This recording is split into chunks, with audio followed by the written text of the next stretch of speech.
আপনারা যারা আমাদের এই গল্পগুলো শুনতে ভালোবাসেন তাদের জন্য রইল তারাদাস বন্দ্যোপাধ্যায় রচিত তারানাথ তান্ত্রিকের কাল ভৈরব দর্শন। সেদিন বিকেলে তারানাথের বাড়ি গিয়ে দেখি সে বাইরের ঘরে তক্তাপোষের ওপর বসে তামাক খাচ্ছে, চোখ মুখ কেমন যেন উদাস। আমি বললাম, কি হে, এত ভাব পরিবর্তন কেন? মন খারাপ নাকি? আমি যে ঘরে ঢুকেছি তা বোধ হয় তারানাথ লক্ষ্যই করেনি। একটু চমকে উঠে বলল, আরে তুমি যে, এসো এসো বসো। না না, মন খারাপ নয়, অনেক দিন আগেকার কথা মনে করছিলাম তো, ছোটবেলার কথা। পুরনো দিনের কথা মনে হলে মনটাতে একটু খারাপ হবেই। তা কিশোরী কই? আমি বললাম, আসবে আসবে, তাকে সকালে বলে রেখেছি অফিসের পরে সোজা এখানে আসবে। নাম করতে করতেই কিশোরী এসে পড়ল। কি গল্প হবে তো? ঢুকতে ঢুকতেই তার এক কথা। তারানাথ বলল, না বসো, তোমার কথাই হচ্ছিল, আজ গল্প বলার মেজাজ নেই, আর একদিন হবে ক্ষণ, বসো চা খাও। তারানাথ বাড়ির ভেতরে চলে গেল। খানিকক্ষণ বাদে ফিরে এসে তক্তাপোষে বসে হুঁকো টানতে লাগলো। আমি আর কিশোরী জানি গল্প হবে না কথাটার বিশেষ কোনো গুরুত্ব নেই, অপেক্ষা করলে একটা ভালো গল্প বেরিয়ে আসতেও পারে। কয়েকটার ব্যর্থ টান দিয়ে বিরক্ত মুখে হুঁকো নামিয়ে রাখতে রাখতে তারানাথ বলল, ধুর তারি, এটা আবার গেল নিভে। আমার চারিকে বলে আসি এক চিলিম তামাক সেজে দেবে। কিশোরী পকেট থেকে নূতন পাসিং সোর প্যাকেট বার করে তারানাথের সামনে রাখল। বলল, বসুন ঠাকুর মশাই, বারবার উঠতে হবে না, একটা সিগারেট খান। তারানাথ উজ্জ্বল মুখে একটা সিগারেট বের করে ধরতে ধরতে বলল, সে বরং ভালো, হুঁকো কলকে আমাদের দেশে আর চলবে না, বুঝলে না, সিগারেটই ভালো। চোখ বুজে সিগারেটে টান দিতে দিতে একটু পরে তারানাথ বলল, তবে কি জানো, তামাকের একটা মৌজ সিগারেটে কিন্তু নেই। এই যে সোদা সোদা গন্ধ, কড়া ধাক, গুড়ুক গুড়ুক শব্দ, সব মিলিয়ে একটা দারুণ আমেজ। তারপর ধরো তামাক আর টিকে সাজাচ্ছি, মনোযোগ দিয়ে ফু দিচ্ছি, আবার মনের ভেতর ওই হয়ে গেল এক্ষুনি আমি তামাক খাবো এই ভাব, সেটাও একরকম মেজাজ। আর সিগারেট কিনা এই ধরালাম, 2-10টা টান দিয়ে ফেললাম, ব্যাস চুকে গেল। তা মানুষের হাতে সময় তো কমে আসছে, করবে কি? এই সিগারেটই দেখবে একদিন বাজার দখল করে নিয়েছে। কিশোরী বলল, পুরনো দিনের কথা ভাবছিলেন, বললেন না? আপনার ছোটবেলার ঘটনাই বলুন না, শোনা যাক। ছাইদানি হিসেবে ব্যবহৃত নারকেলের মালায় সিগারেটের অংশাবশেষ গুজে দিয়ে তারানাথ বলল, সে তো আর একটা গল্প নয়, কত বছর ধরে টুকিটাকি কত কিছু ঘটেছে আমার জীবনে, তার তো গভীর মূল্য আছে, কিন্তু তোমাদের ভালো লাগবে কেন সেসব কথা শুনতে? আমি জিজ্ঞেস করলাম, আচ্ছা, তন্ত্র সাধনার দিকে প্রথম আপনার ঝোঁক আসে কি করে? তারানাথ বললে, সে তো তোমাদের বলেছি, গ্রামে বাঁধানো গাছতলায় সেই সাধু, তারপর বীরভূমের শ্মশানের সেই মাতঙ্গিনী, সে আবার ডামরতন্ত্রে সিদ্ধ ছিল, কিংবা বরাকর নদীর ধারে সাধুজি, যার পঞ্চমুণ্ডির আসনে বসে মধুসুন্দরী দেবীকে দেখতে পাই, এদেরই প্রভাবে এ পথে আসি। এ গল্প তো তোমরা আগেই শুনেছ। কিশোরী বলল, একবারে ছোটবেলায়। আপনি ঠিক কবে বুঝলেন যে আপনার জীবনটা ঠিক অন্য সবার মতো নয়? তারানাথ 2 আঙুলে ভ্রুর মাঝখানটা টিপে ধরে বেশ কিছুক্ষণ বসে রইল, তারপর মুখ তুলে আস্তে আস্তে বলল, জন্মের সময় থেকেই বোধহয় ঈশ্বর আমার জীবনের গতিপথ নির্ণয় করে দিয়েছিলেন। আমি যখন ভূমিষ্ঠ হই সেই মুহূর্তে আকাশ দিয়ে একটা উল্কা ছুটে গিয়েছিল। মা আতুর ঘরে, গ্রামের বৌছিরা তাকে ঘিরে বসে রয়েছে, বাবা পায়চারি করছেন দক্ষিণের বারান্দায়। গরম জল নেবার জন্য সিন্ধুবালা দাই আতুর ঘর থেকে উঠোন পেরিয়ে রান্নাঘরের দিকে আসছিল। সেই হঠাৎ আকাশে আশ্চর্য আলো দেখতে পেয়ে চিৎকার করে ওঠে। তার ডাকে বাড়ির সবাই উঠোনে এসে জড়ো হয়। অদ্ভুত নীল আলোয় চারিদিক উদ্ভাসিত করে একটা নীল আগুনের গোলক পূব দিক থেকে পশ্চিম দিগন্তের দিকে চলে যাচ্ছে। সাধারণত উল্কা জ্বলে উঠেই চকিতে মিলিয়ে যায়। লোকজন ডেকে এনে দেখাবার অবকাশ পাওয়া যায় না। ওই আলো কিন্তু অনেক অনেক ওপর দিয়ে বেশ সময় নিয়ে পার হয়ে যাচ্ছে। ধূমকেতুর মতো একটা অস্পষ্ট শতপ্রভ ধোঁয়ায় পদরেখা ফেলে যাচ্ছে আকাশে। পশ্চিম দিগন্তে নীল উল্কা মিলিয়ে যাওয়ার সঙ্গে সঙ্গেই আমি ভূমিষ্ঠ হই। এই গল্প পরে বড় হয়ে সবার মুখে শুনেছি। সে বয়সটা একটা অদ্ভুত বয়স, বুঝলে? বেরির তেলের প্রদীপ, ছোট ছোট ফোড় দেওয়া পদ্মকাথা, আরামদায়ক রোদ ঝিকমিক করা নির্জন দুপুর, উঠোনের চাটাইতে শুকোতে দেওয়া টোপাকুলের ভরপুর গন্ধ, রাত্রিরে জ্যোৎস্নায় চকচক করে নারকেল গাছের পাতা। সে সময়ে সবই সম্ভব ছিল। সমবয়সীদের সঙ্গে বনতো না। তাদের খেলাধুলো, কথাবার্তা কেমন যেন অর্থহীন আর হাস্যকর লাগতো। একা একা বেড়াতাম মাঠে, বনে, গ্রামের বাইরে যাবার পথে চৌধুরীদের বাঁশ বাগানে। একটা জিনিস খুব অনুভব করতাম, এখনো ভাবলে মন উদাস হয়ে যায়। ধরো খাওয়া দাওয়া সেরে বাড়ির সকলে দুপুরে ঘুম দিচ্ছে, আমি বেরিয়ে চলে গিয়েছি সাতরা দিঘির পাড়ে। চুপ করে বসে আছি। ঝিরঝিরে বাতাসে দিঘির জলে ডুবে ডুবে ঢেউ উঠছে। লিচু আর জামরুল গাছের পাতার ফাঁক দিয়ে সূর্যের আলো এসে মাটিতে রোদ আর ছায়ার আলপনা তৈরি করছে। আম গাছের গুড়ি বেয়ে উঠছে এক সারি কাঠপিঁপড়ে। এইসব নির্জন মুহূর্তে আমি তোমাদের সত্যি বলছি, স্পষ্ট শুনতে পেতাম গাছপালা, মাটি, দিঘির জল আমার সঙ্গে কথা বলতে চাইছে। ঠিক কোন ভাষা দিয়ে সেটা বলতে পারবো না। এ অনেকটা গানের সুরের মতো, কিংবা তাও ঠিক নয়। এমন একটা কিছু যা মন দিয়ে বোঝা যায় কিন্তু মুখ দিয়ে বলা যায় না। পরে সাধনা করতে গিয়ে দেখেছি উচ্চকোটির তন্ত্র সাধকেরা স্বীকার করেছেন যে আমরা যাদের নির্জীব পদার্থ ভাবি তাদেরও প্রাণ আছে, চেতনা আছে। এখন ভাবলে বিস্মিত হই, তখন কিন্তু ব্যাপারটাকে খুব স্বাভাবিক ভেবেছিলাম। ভাবতাম সবাই বুঝি আমার মতোই ওদের কথা শুনতে পায়। একদিন দুপুরে খেলা করতে করতে চলে গিয়েছি মাঠের বাইরে। কেউ কোথাও নেই। শূন্য মাঠের ওপর রোদ্দুর ঝা ঝা করছে। গ্রামের ঠিক প্রান্তে একটা বিরাট চটকা গাছ। সেই চটকা গাছের নিচে একজন লোক বসে আছে। কুচকুচে কালো রং, খালি গা, হাতে একটা পাচন বাড়ি। সম্ভবত সে শুয়োর চড়ায়, কারণ এদিকে ওদিকে কয়েকটা শুয়োর চড়ে বেড়াচ্ছে দেখলাম।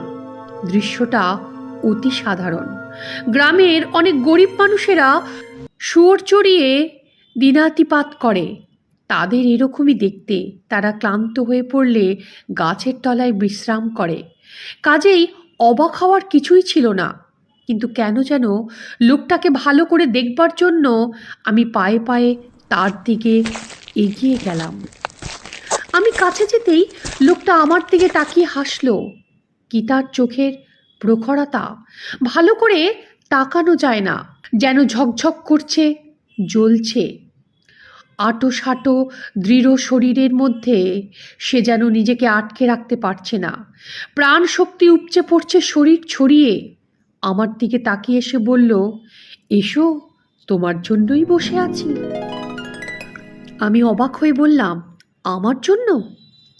সে বললে, তোমার সঙ্গে কথা বলবার জন্যই আজ আমাকে পাঠানো হয়েছে, বসো।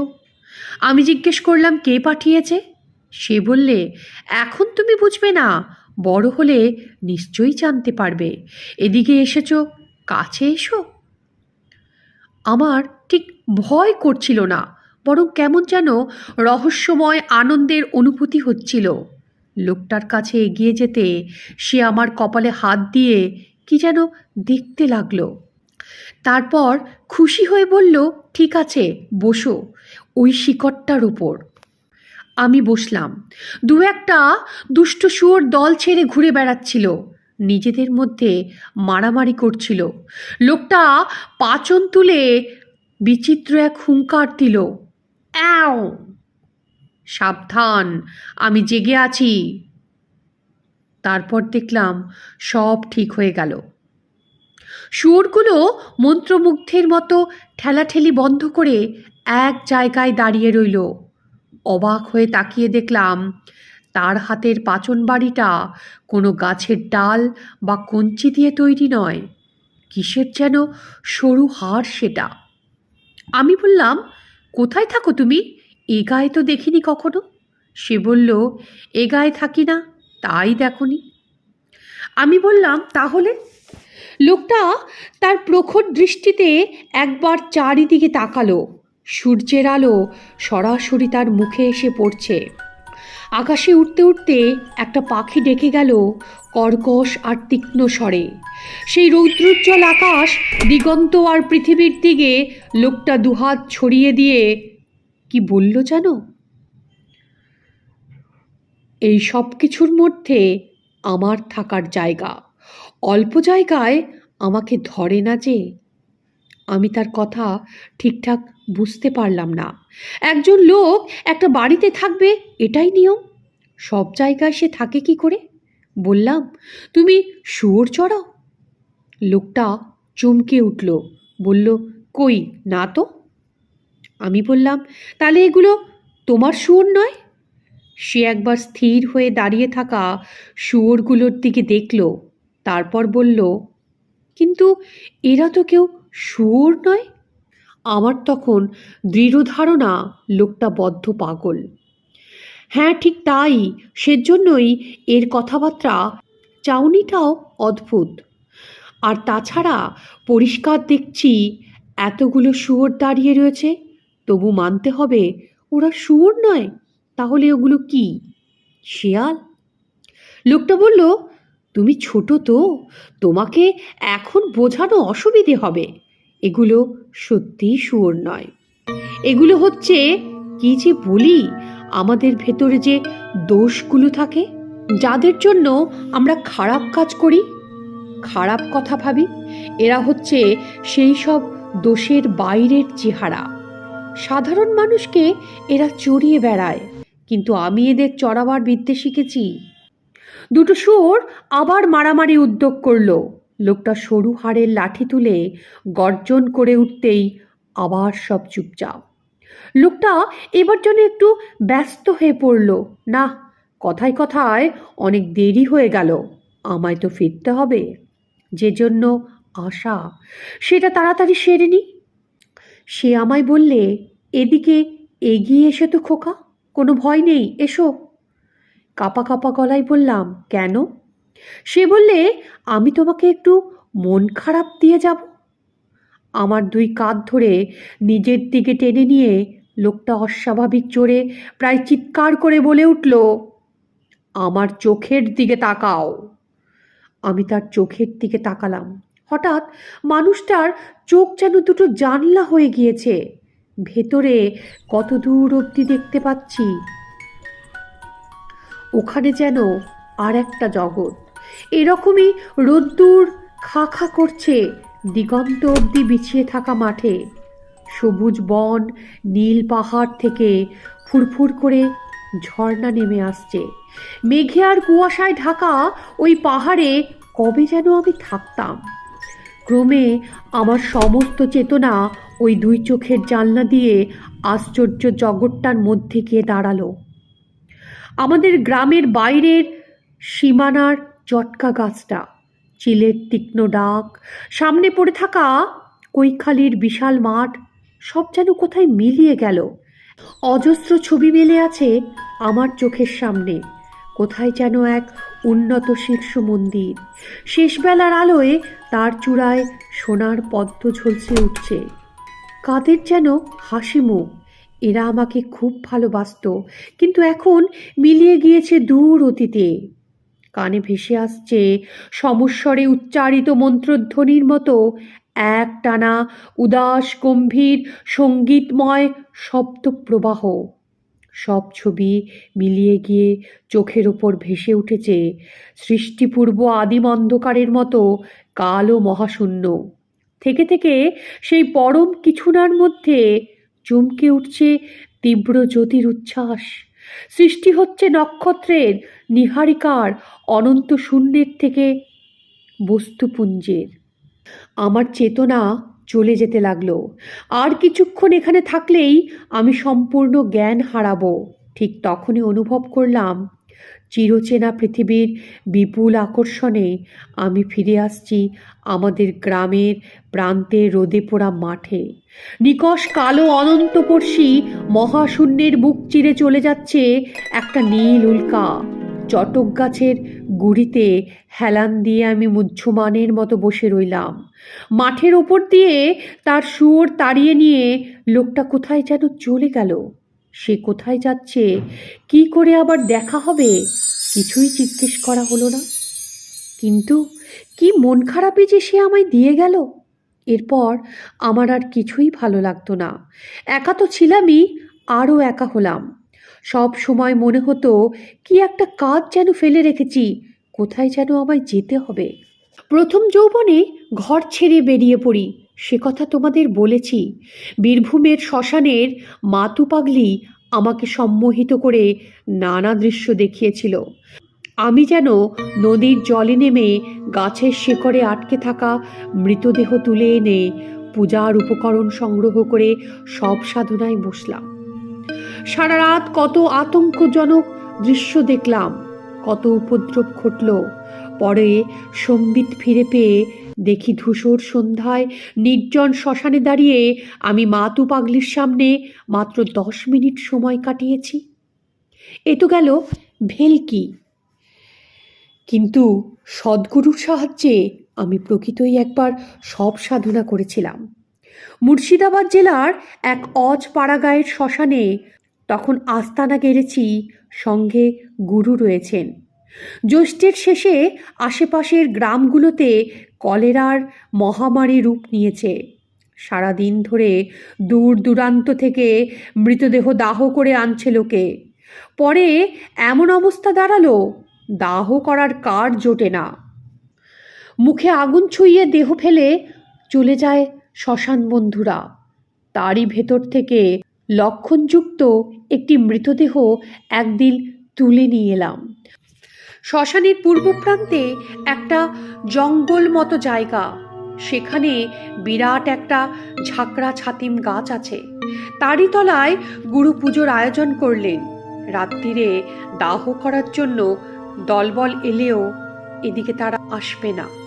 আমি ভেবেছিলাম গুরুই বোধহয় সব সাধনায় বসবেন, কিন্তু প্রাথমিক প্রকরণের শেষে গুরু যখন আমাকে পঞ্চবীজের মালা ধারণ করতে বললেন, তখন আমি অবাক হয়ে বললাম, আমি কেন? গুরু বললেন, তুমিই তো আসনে বসবে। ঘোর অমাবস্যা, মধ্যরাত্রি। গুরু আমাকে আসনে বসিয়ে দিয়ে সকালে আসবো বলে চলে গেলেন। সব সাধনার সময় সামনে অন্য সাধকের উপস্থিত থাকতে নেই। সাষ্টাঙ্গ প্রণামের ভঙ্গিতে উবুড় হয়ে শোয়ানো মৃতদেহের পিঠের ওপর বজ্রাসনে বসে বীজ মন্ত্র জপ করতে আরম্ভ করলাম। মনে কোনো ভয় ছিল না। বহুদিন হলো তান্ত্রিক সাধুসঙ্গ করছি। অনেক দিন হলো অস্বাভাবিক আর অলৌকিক ঘটনা চোখের সামনে ঘটতে দেখেছি। আমি জানি নিখুঁতভাবে দেহশুদ্ধি করে আসনে বসলে কোনো বিপদ সাধককে স্পর্শ করতে পারে না। ঘণ্টাখানেক এক মনে জপ চালাবার পরে অনুভব করলাম নিচের মৃতদেহটা যেন নড়ে উঠছে, তার প্রাণের স্পন্দন জেগেছে। পোড়া মাছ গুজে দিলাম শবদেহের মুখে। তারপর একটু একটু করে কারণ ঢেলে দিতে লাগলাম। সব আবার শান্ত হয়ে গেল। আরও 3বার এমন হয়েছিল। সাধনার বিঘ্ন সৃষ্টি করবার জন্য ডাকিনীরা কত বীভৎস রূপ ধারণ করে। তারপর নৃত্য করে। যে কোনো সাধারণ মানুষের হৃৎপিণ্ড থামিয়ে দেবার জন্য এ দৃশ্য যথেষ্ট। কোনো এক মুহূর্তে বুক যে আমার কেঁপে ওঠেনি তা বলবো না। প্রাণপণে মনকে একাগ্র করে বীজ মন্ত্র জপ করতে লাগলাম। ধীরে ধীরে মিলিয়ে এলো প্রেতের দল। অনেকের মধ্যেই ভুল ধারণা আছে যে এক রাত সব সাধনা করলেই বুঝি সিদ্ধি লাভ হয়। বিশেষ বিশেষ তিথিতে কয়েকবার আসনে বসলে তবেই সিদ্ধি। এতে অনেক বছর লেগে যেতে পারে। ধরো তিথি সুপ্রশস্ত, পুজোর সব আয়োজনই করা হয়েছে, কিন্তু শেষ পর্যন্ত সব পাওয়া গেল না, সব পণ্ড। আমারও তাই হয়েছিল। নানা কারণে ওই একবার ছাড়া আর আমি সব সাধনা করতে পারিনি। গুরুর কাছ থেকে যখন বিদায় নিয়ে আসি তখন তিনি সাবধান করে বলেছিলেন, শোনো, সময় মতো সাধনা সম্পূর্ণ করো। তোমাকে তো সব শিখিয়েই দিয়েছি, আমি না থাকলেও অসুবিধে হবে না, নইলে কিন্তু বিপদ। আমি জিজ্ঞেস করেছিলাম, আগে কী রকম বিপদ? গুরু বলেছিলেন, ভয়ঙ্কর বিপদ। মৃত্যুর পরে আত্মা সঙ্গে সঙ্গে ঊর্ধ্বগতি হয় না, বেশ কিছুক্ষণ নিজের প্রাণহীন দেহটার কাছে চলাফেরা করে। যার দেহ নিয়ে সব সাধনা করা হয় তার আত্মা দেখতে পায় দেহের সদ্গতি হয়নি, বরং সেটা সাধক নিজের কাজে লাগিয়েছে। তাতে মৃতের আত্মা নিশ্চয়ই খুশি হয় না। সে প্রতিশোধ গ্রহণের সুযোগ খোঁজে। সাধনা সম্পূর্ণ করলে সাধক অমিত শক্তি লাভ করে, যার ফলে তার আর ভয় থাকে না। নইলে বুঝতেই পারছো কি বিপদ হতে পারে। সাবধানে থেকো। জানো তো, প্রবাদ আছে, সাপুড়ের মরণ সাপের হাতে। তোমার ভাগ্য আমি গণনা করে দেখেছি, তুমি একটানা সাধনা করতে পারবে না। আবার তোমাকে ফিরে যেতে হবে গৃহাশ্রমে। তারপর আবার বেরোবে, আবার ফিরে যাবে, এইভাবেই চলবে। সব সাধনা গৃহে বসে করবার জিনিস নয়, কাজেই একেবারে অসম্ভব হয়ে পড়ার আগে কর্ম সম্পূর্ণ করে রেখো। তারপর আমার দিকে পূর্ণ দৃষ্টিতে তাকিয়ে গুরু বলেছিল, কিন্তু তোমার কপালে একটা আশ্চর্য যোগাযোগের চিহ্ন আছে। আমি স্পষ্ট দেখতে পাচ্ছি খুব বড় একজন মহাপুরুষ কিংবা মহাসাধক তোমাকে কৃপা করবেন। দেখি হাতটা। আমি ডান হাত বাড়িয়ে দিলাম। উনি হাতটা ধরলেন কিন্তু দেখলেন না, তাকিয়ে রইলেন আমার দিকে। আমি বললাম, কী ধরনের মহাপুরুষ? গুরু বলেছিল, এমন কোনো উচ্চমার্গের মুক্ত আত্মা যার নাম মুখে উচ্চারণ করার যোগ্যতা আমার নেই। সব রকম সাধনা আর সিদ্ধির ঊর্ধ্বে চলে গিয়েছিল এমন কেউ। তিনি তোমাকে অনেক বিপদ থেকে রক্ষা করবেন। আমি অনেকটা ব্যস্ত হয়ে জিজ্ঞেস করেছিলাম, কবে তার দেখা পাবো? গুরু শান্তভাবে বলেছিল, এর দেখা তুমি পেয়েছো। আমি বললাম, সে কি করে? গুরু বললে, তা তো জানি না, তবে মহাগুরুর সান্নিধ্য পেলে দেহে ও মনে যে যে লক্ষণ ফুটে ওঠে তা তোমার আছে। আমি বললাম, আমি দেখা পেলাম আর আমি জানতে পারলাম না? গুরু বললেন, তোমার তো হতেই পারে। এসব সাধকদের কোনো ভেকও নেই, ভরংও নেই, নিতান্ত সাধারণ মানুষের মতো বেড়ান, দেখলেও হয়তো চিনতে পারবে না। ঠিক সেই সময়ে ছোটবেলায় দেখা সেই অদ্ভুত মানুষটার কথা মনে পড়ল। রোদ ঝিকমিক করা কৈখালির মাঠ, সেই শুয়োরের দল, আমার হারানো শৈশব। তিনি কি আমার জীবনের অজানা মহাপুরুষ? তরাই অঞ্চলে কোথায় তন্ত্র সাধকদের এক গোপন মিলন সভা হবে খবর পেয়ে গুরু সেখানে রওনা হয়ে গেলেন। আমি আর সঙ্গে গেলাম না। এবার কিছুদিন একা থাকবো ঠিক করলাম। পথে পথে ঘুরি, বেশিরভাগই শ্মশানে শ্মশানে রাত কাটাই। ক্বচিৎ কখনো কোনো গৃহস্থের বাড়িতে আশ্রয় নিই। একদিন এক রেল স্টেশনের প্ল্যাটফর্মে বসে আছি। আমার ট্রেন আসতে ঘণ্টাখানেক দেরি। সেটা জংশন স্টেশন। লুপ লাইনে যেতে হলে ওখান থেকে গাড়ি বদল করতে হয়। প্রচণ্ড বৃষ্টি নেমেছে সকাল থেকে, আকাশ কালো হয়ে মেঘে ঢেকেছে। ঝুপঝুপ করে বৃষ্টির বিরামই নেই।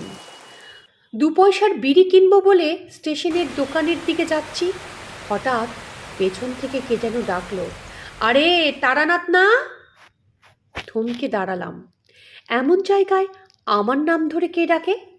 এদিক ওদিক তাকিয়ে দেখি ওজন করার লোহার কলের পাশে কয়েকটা চটের বস্তার আড়ালে বেঞ্চির ওপর বসে আছে আমাদের গ্রামের ভূপতি শিকদারের ছেলে রমাপতি। ছোটবেলায় ওই রমাপতি বোধ হয় গ্রামে আমার একমাত্র বন্ধু ছিল। কতদিন ওদের বাগান থেকে দুপুরে কাঁচা পেঁপে ছিঁড়ে এনে নুন দিয়ে খেয়েছি। গ্রামের পুরনো বন্ধুকে দেখে হাসি মুখে এগিয়ে গেলাম। রমাপতি উঠে এসে আমার হাত ধরল, বলল, উফ, কতদিন পরে দেখা বলতো, এখানে কি করছিস? আর তোর গেরুয়া কই? আমি বললাম, আরে ধুর, আমি কি সন্ন্যাসী হয়েছি নাকি যে গেরুয়া পরে ঘুরে বেড়াবো? রমাপতি বললে, সন্ন্যাসী হোসনি, তবে যে সবাই বলে তুই সাধু। আমি বললাম, সংস্কৃতে সাধু মানে ভালো লোক, সেটা হবার চেষ্টা করছি বটে, তবে ভেকধারী সন্ন্যাসী হইনি। তুই এখানে কেন? রমাপতি বললে, আমার শ্বশুরবাড়ি এখান থেকে ট্রেন বদল করে যেতে হয়, বউ সেখানে আছে কি না আনতে যাচ্ছি। আয়, ওই দোকানটায় চা খাবি।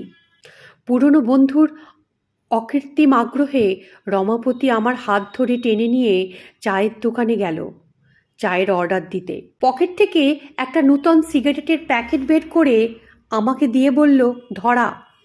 তারপর তুই কোথায় যাচ্ছিস বললি না তো? আমি বললাম, বিশেষ কোথাও না রে, বাড়ি ছাড়ার পর এরকমই ঘুরে ঘুরে বেড়াই, এক জায়গায় বেশি দিন থাকি না। রমাপতি বললে, কেন বল দেখি, এতে লাভ কি? আমি বললাম, তা তো তোকে বোঝাতে পারবো না ভাই। যারা বাড়িতে থাকে তাদের দেখে আমার মনে হয় এতে তাদের লাভ কি, কাজেই এর ঠিক কোনো উত্তর হয় না রে। আমার কথা শুনে রমাপতি চুপ করে রইল। তার মুখ দেখে মনে হলো আমার উত্তরটা তার বিশেষ পছন্দ হয়নি। চা খেতে খেতে রমাপতি বলল, তুই যে বেশ অনেকদিন বাড়ি ছেড়েছিস, তাই না? আমি বললাম, হ্যাঁ। রমাপতি বললে, বাড়ি ফিরতে কোনো বাধা আছে? আমি বললাম, না না, বাধা আর কি, আমি তো আর গৃহত্যাগ করে সন্ন্যাসী হইনি। তোকে বললাম না, যখন ইচ্ছে ফেরা যায়। চায়ের কাপ দোকানিকে ফেরত দিতে গিয়ে রমাপতি একটু ইতস্তত করে বলল, তারানাথ, তোর বোধ হয় এখন বাড়ি যাওয়া উচিত। আমার মনে হলো রমাপতির গলার সুরটা একটু অন্যরকম ছিল। ব্যস্ত হয়ে জিজ্ঞেস করলাম, কেন বলতো, হঠাৎ বাড়ি যাব কেন? রমাপতি বললে, আরে কাকিমার খুব অসুখ, অবস্থা যখন তখন, মানে কখন কি হয় বলা যায় না, তুই একবার যা। বিশ্বে মাতৃশক্তি একটা খুব বড় শক্তি। আমার পথে পথে বেড়ানো যাযাবর জীবন, সাধু সঙ্গে আগ্রহ, সিদ্ধিলাভের আকাঙ্ক্ষা সব যেন কোথায় উড়ে গেল।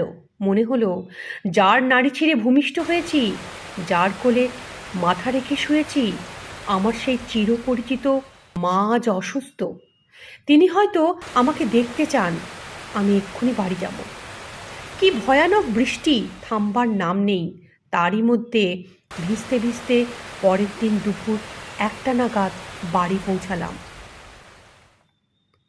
মানুষের মনের সঙ্গে শরীরের একটা ঘনিষ্ঠ যোগ আছে। মায়ের রোগশয্যার পাশে গিয়ে দাঁড়াতেই আমাকে দেখে তার মুখ উজ্জ্বল হয়ে উঠল।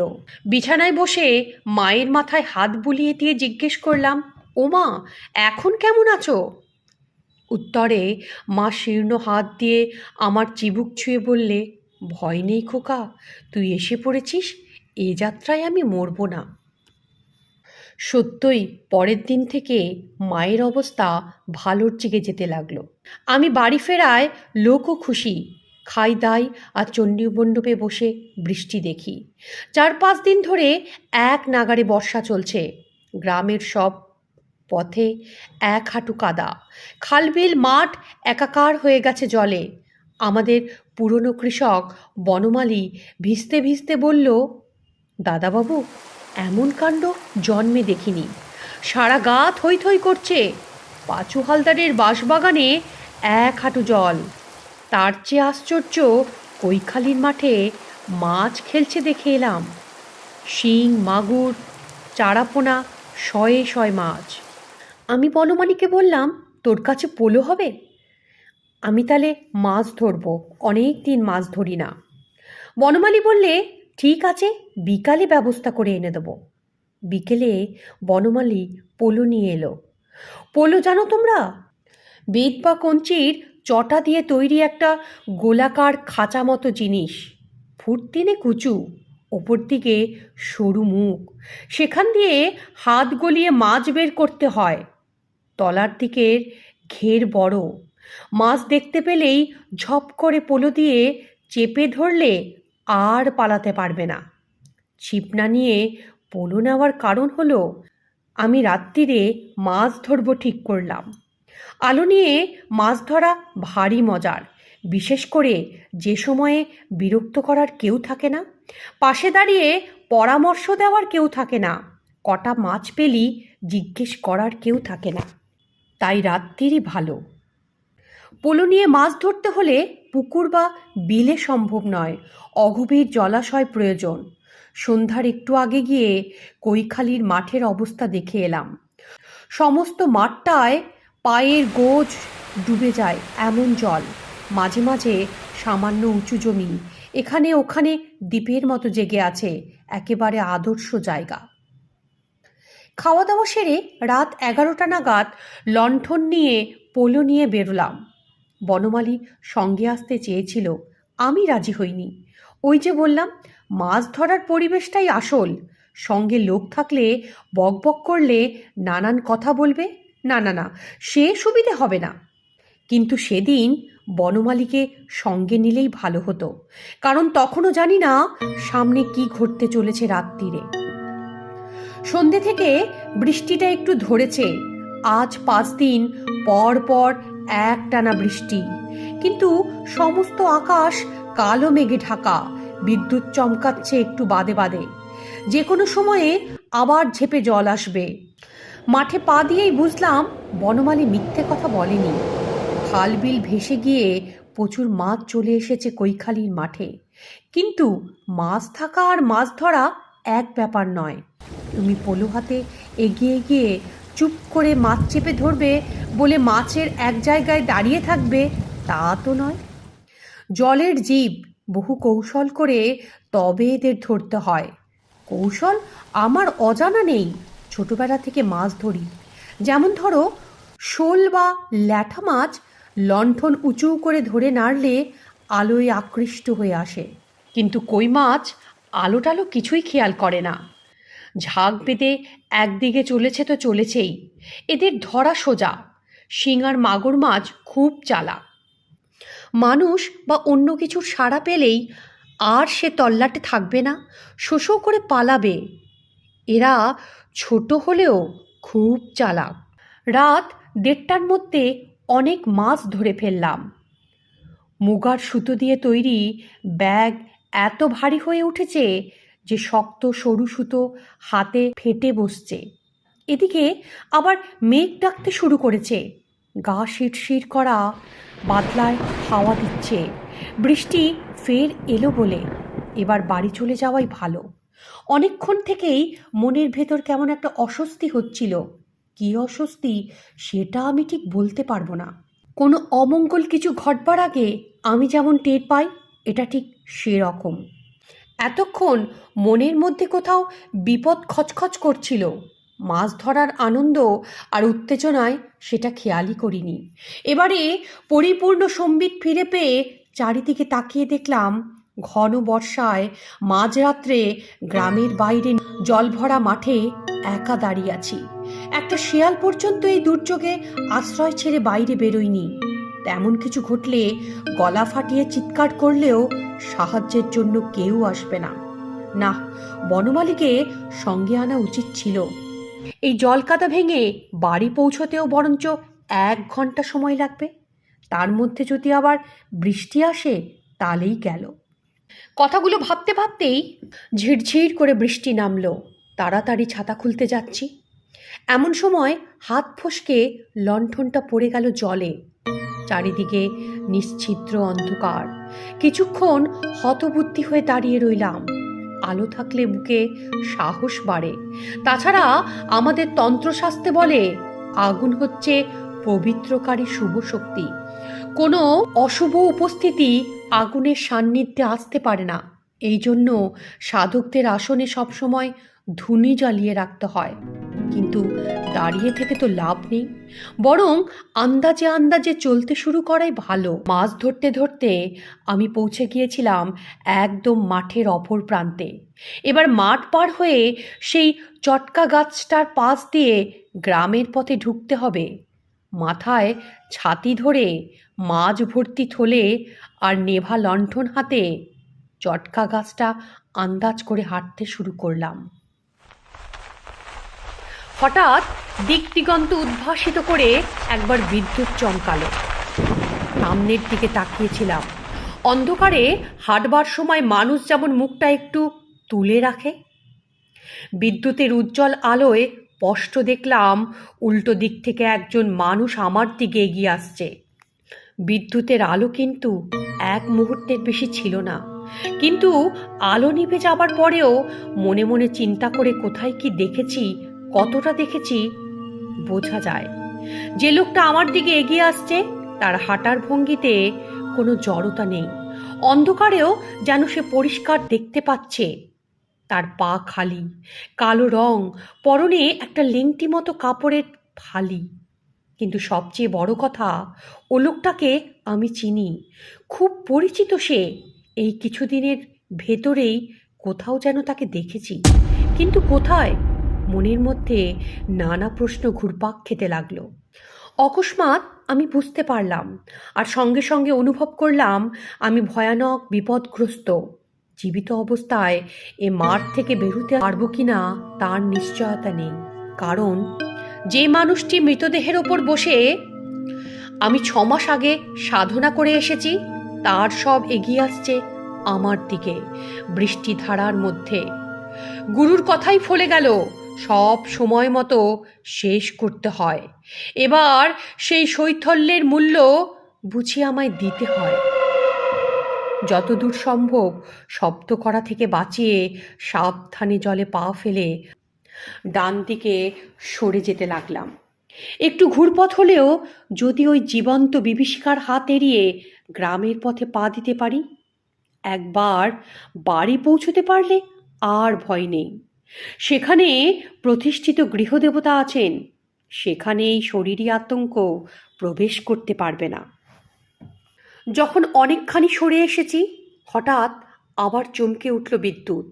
চকিত মুহূর্তে এর মধ্যে দেখতে পেলাম চলন্ত অপছায়া তার গতিপথ বদলে সোজা আমার দিকে আসছে।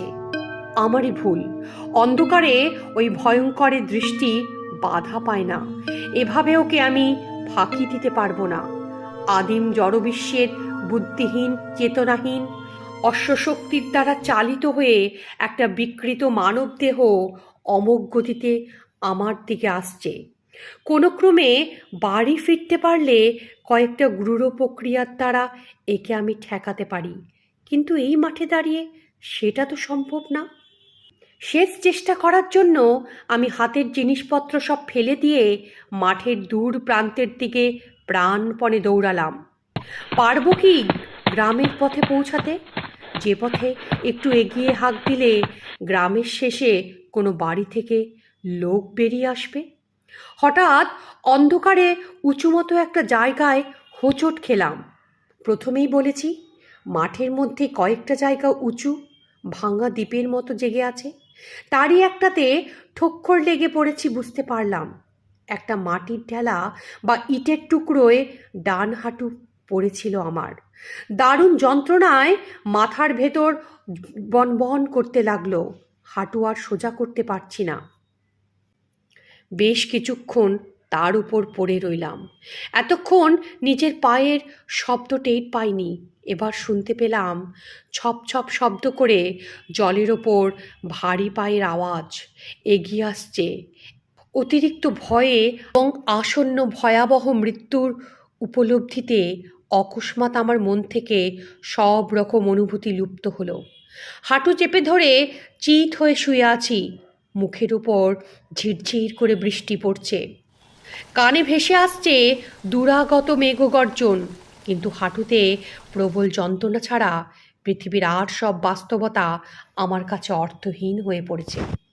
এমন সময় আমার চারিদিকে জলের ওপর অনেকগুলো পায়ের শব্দ জেগে উঠল। অগণিত পা যেন দ্রুত জলে পড়ছে, কারা যেন ছুটে আসছে এদিকে। আশ্চর্য, কাদের পায়ে শব্দ এগুলো? এখানে আসতে হলে তো জল পেরিয়ে জানান দিয়ে আসতে হবে, কিন্তু এই পাদ শব্দ যেন অকস্মাৎ জলের বুকেই জন্ম নিল, শূন্য থেকে জেগে ওঠার মতো। তরবর করে একদল ঘোড়া যেন ছুটে যাচ্ছে সামনে পেছনে। কি ঘটছে কিছুই বুঝতে পারছি না, বিদ্যুৎও চমকাচ্ছে না যে কিছু দেখব। তারপরই আমার চারিদিকে এক পাল শুয়োরের গোদ গোদ শব্দ শুনতে পেলাম। এই দুর্যোগে কৈখালির মাঠে শুয়োরের দেখা পাবো সেটা মোটেও ভাবিনি। তবে বুঝতে পারছি 15-20টা প্রাণী অন্তত গোটা মাঠে ছোটাছুটি করে বেড়াচ্ছে। প্রায় সঙ্গে সঙ্গেই আমার মনে পড়ে গেল শৈশবে দেখা সেই অদ্ভুত মানুষটার কথা। তবে কি তিনি? আমার খুব কাছে এসে কে যেন দাঁড়িয়েছে, তাকে আমি দেখতে পাচ্ছি না, কিন্তু সে আমাকে দেখতে পাচ্ছে। আমার মনে কোনো ভয় নেই, পরিবেশ থেকে মুছে গিয়েছে অমঙ্গলের অনুভূতি, বরং কার উদ্দেশ্যে উপস্থিতিজনিত পবিত্রতা অনুভব করছি সমস্ত অস্তিত্বে। কে যেন ভালোবেসে হাত রাখলো, না আমার হাতে নয়, শরীরের কোথাও নয়, সে হাত রেখেছে আমার বুকের ঠিক মধ্যেখানে। তারপরে বুঝলাম মাঠে আমি একা। সে উপস্থিতি আসন্ন মৃত্যুর হাত থেকে আমাকে রক্ষা করে ফিরে গিয়েছে যথাস্থানে। এতক্ষণ বাদে এবার বিদ্যুৎ চমকালো। আকাশের এ প্রান্ত থেকে ও প্রান্ত চিরে যাওয়া আলোয় ভালো করে তাকিয়ে দেখলাম কোথাও কেউ নেই। সেই অপছায়াও নেই, আমার ত্রাণকর্তাও নেই। রাত বোধ হয় 2:30। বৃষ্টি ঝরছে তো ঝরছেই। কোনো রকমে বাড়ি ফিরে এসে শুয়ে পড়লাম। পরদিন সকালে মেঘ কেটে সূর্য উঠল 5 দিন বাদে। ঝকঝকে রোদ্দুরে ভেসে যাওয়া পৃথিবীর রূপ দেখে আমার নিজেরই সন্দেহ হতে লাগলো, সত্যিই কি কাল রাত্রিরে কিছু ঘটেছিল? বাড়িতে কাউকে কিছু জানালাম না, অনর্থক তাদের চিন্তা বাড়িয়ে লাভ কি? মা সুস্থ হয়ে ওঠার মাঝখানেক পরে আবার বাড়ি ছাড়লাম। একটানা গৃহবাস ঈশ্বর আমার কপালে লেখেননি। ঘুরতে ঘুরতে এক সন্ধ্যায় খামারবেড়িয়া নামে এক গ্রামে ঢুকলাম। দেখি গ্রামের একধারে ঝুড়িনামা বটগাছের নিচে একজন জটাধারী সাধু ধুনি জেলে বসে আছে। ভাবলাম ভালোই হলো, আজ রাত্রিটা অন্তত একসঙ্গে কাটানো যাবে। গুটি গুটি পায়ে ধুনির দিকে এগোলাম। প্রত্যেক গ্রামেই কিছু লোক থাকে যারা সাধু সন্ন্যাসী দেখলে ওষুধ বিশুদ মাদুলির জন্য ভিড় করে। এখানেও তার ব্যতিক্রম হলো না। জনা কয়েক লোক করুণা মুখে তাদের দুঃখ দুর্দশার কথা সাধুকে জানাচ্ছে। ক্রমে তারা বিদায় নিয়ে চলে গেলে সাধু বাবা আমার দিকে তাকিয়ে বললে, তারপর তোমার কি চাই? সবিনয়ে জানালাম, আমার কিছু চাই না। সাধু বললে, তবে আর কি, বাড়ি যাও। সাধুকে আমি 2-1 কথাই বুঝিয়ে দিলাম আমার বাড়ি এখানে নয়, আমি পথে পথে বেরিয়ে বেড়াচ্ছি, আপাতত রাতটা এখানে কাটাতে চাই। সাধু আর কোনো ব্যক্তিগত প্রশ্ন করলেন না, বললেন থাকো। একটু পরে নিজের ঝুলি থেকে একটা পাকা কলা আর একটা পাকা পেয়ারা বের করে আমাকে দিয়ে বললেন, খাও, আর কিছু আমার কাছে কিন্তু নেই। আমি জিজ্ঞেস করলাম, আপনি খাবেন না? সাধু বললে, রাত্রিরে আমি কিছু খাই না। দু একটা কথা বলতে বলতে সাধুর সঙ্গে আলাপ জমে উঠল। দেখলাম সাধুজি স্বল্পভাষী হলেও বদমেজাজি নন। একসময় আমাকে বললেন, এখানে ধুনি জেলে আজ ভুল কাজ করেছি, বুঝলে? দু একদিন থাকবো ভেবেছিলাম, কিন্তু কাল চলে যেতে হবে। আমি বললাম, আগে কেন? সাধু বাবা উপর দিকে আঙুল তুলে বললে, ওই গাছে অনেক পাখি বাসা করেছে। ধুনির গরম হলকা আর ধোঁয়ায় তাদের কষ্ট হচ্ছে, অনেকেই তারা বাসায় ফিরতে পারেনি। ওই দেখো, ওদিকে একটা গাছের ডালে বসে কিচমিচ করছে। কাউকে গৃহহীন করা মহাপাপ। ইতর প্রাণীদেরও আত্মা আছে, তাদের মনে দুঃখ দিলে সাধনার ফল নষ্ট হয়। বললাম, যদি কিছু মনে না করেন একটা কথা বলি। সাধু বললেন, কি? আমি বললাম, আপনি কোন মার্গের সাধু? সাধু বাবা বললে, কেন বলো তো? আমি বললাম, আপনার কথা শুনে খুব ভালো লাগলো। আমি অনেক সাধু সঙ্গ করেছি, বেশিরভাগ সাধক অন্তরে মহৎ হলেও বড়ই কটুভাষী, অপরের দুঃখ সম্বন্ধে উদাসীন। আপনার মতো কথা বলতে শুনিনি কাউকে। সাধু বাবা মৃদু হেসে বললেন, কোনো মার্গেরই নয়, আমার দীক্ষাই হয়নি। অবাক হয়ে বললাম, সে কি তাহলে? সাধু বাবা বললে, তাহলে আর কি, ভগবানের স্বরূপ জানতে ইচ্ছা করে তাই ঘুরে বেড়াই। তার বিচিত্র রূপের মধ্যে তাকে খুঁজি, ভগবানকে ডাকবো। মার্গ কি, দীক্ষাই বা কি? সাধু বাবার উপর আমার শ্রদ্ধা জন্মালো। আবছা অনুভব করতে পারলাম অনেক বড় সাধকিনী। সারা রাত ধরে কত গল্প করলাম। ধর্মের বিভিন্ন দিক সম্বন্ধে গভীর জ্ঞানের পরিচয় দিলেন তিনি। সংকীর্ণতা নেই তার একটুও। সব মতের প্রতিই তিনি সমান শ্রদ্ধা পান। তাকে প্রশ্ন করলাম, আপনি যে ভগবানকে ডাকেন তার কোনো রূপ কল্পনা করেন? তিনি বললেন, কোনো রূপই নয়। মনকে কেন্দ্রীভূত করতে পারলে ঈশ্বরের রূপ কল্পনার প্রয়োজন হয় না। দুরকম শক্তি মহাবিশ্বে ক্রিয়াশীল, শুভ শক্তি আর ঈশ্বর বিরোধী শক্তি। বিশ্বের সৃষ্টির সময়ে এই দুই শক্তিই জন্ম হয়। ঈশ্বর বিরোধী শক্তির ক্ষমতা কিন্তু কম নয়। বৌদ্ধ ধর্মে একেই মারণ হিসেবে কল্পনা করা হয়। কাল ভৈরবের মাধ্যমে জগদীশ্বর এর দমন করেন। সর্বদা এই দুই শক্তির লড়াই চলছে। তোমার চারিদিকে তার প্রকাশ তো দেখতেই পাও। আমি বললাম, কাল ভৈরব কি? তিনি বললেন, শুভ শক্তির প্রয়োগকর্তা। দক্ষিণ কালিকাতন্ত্রে তার রূপ কল্পনা করা আছে। মহাবলশালী পুরুষ, ঘোর কৃষ্ণবর্ণ, নগ্নপাত্র, রিপুতারণ তার প্রধান কর্ম। শূকরের ছদ্মবেশে কাম, ক্রোধ, হিংসা ইত্যাদি রিপুগণ তার বশবর্তী হয়ে সর্বদা তার সঙ্গে ঘোরে। নিজের বুকের পাঁজরের একখানা হাড় নিয়ে তিনি তাদের শাসন করেন। আমি তখন উত্তেজনায় শটান খাড়া হয়ে গেছি। এ বর্ণনা তো কৈখালি মাঠের শৈশবে দেখা সেই মানুষের সঙ্গে হুবহু মিলে যাচ্ছে। আমি বললাম, তারপর? সাধু বললে, তারপর আর কি, কালভৈরবী অনিবার্য ধ্বংসের হাত থেকে পৃথিবীকে অনবরত রক্ষা করছে। ঈশ্বরের সাক্ষাৎ শিষ্য তিনি। আমি সেই ভগবানের আরাধনা করি। আমার গলা তখন আবেগে বুঝে এসেছে। স্বয়ং কাল ভৈরব সেদিন রাত্রিরে আমাকে বাঁচিয়েছেন। শৈশবে তার অপার করুণায় স্পর্শ আমি পেয়েছি। এতগুলো কথা বলার পর তারানাথ অনেকক্ষণ চুপ হয়ে রইল। তারপর বলল, কিন্তু সে তুলনায় জীবনে কিছুই করতে পারলাম না। কতগুলো তুচ্ছ সিদ্ধাই পেয়েছিলাম, কিছু টাকা করি, বড় কিছুই তো হলো না। এ জন্ম এমনই গেল। দেখি যদি পরজন্ম বলে কিছু থাকে, অন্তত এবারের ভুলগুলো আর করব না। তারপর আমাদের দিকে তাকিয়ে বলল, আজকের গল্প এখানেই শেষ, কিন্তু ভয় পেও না, বলবার মতো গল্প আমার ঝুলিতে আরও অনেক আছে, সময় মতো বলা যাবে। আজ আমি থামি, কেমন? শ্রোতা বন্ধুদের উদ্দেশ্যে অনুরোধ, আমার এই গল্পটা যদি আপনাদের ভালো লাগে চ্যানেলটাকে লাইক, সাবস্ক্রাইব আর শেয়ার করতে ভুলবেন না কিন্তু।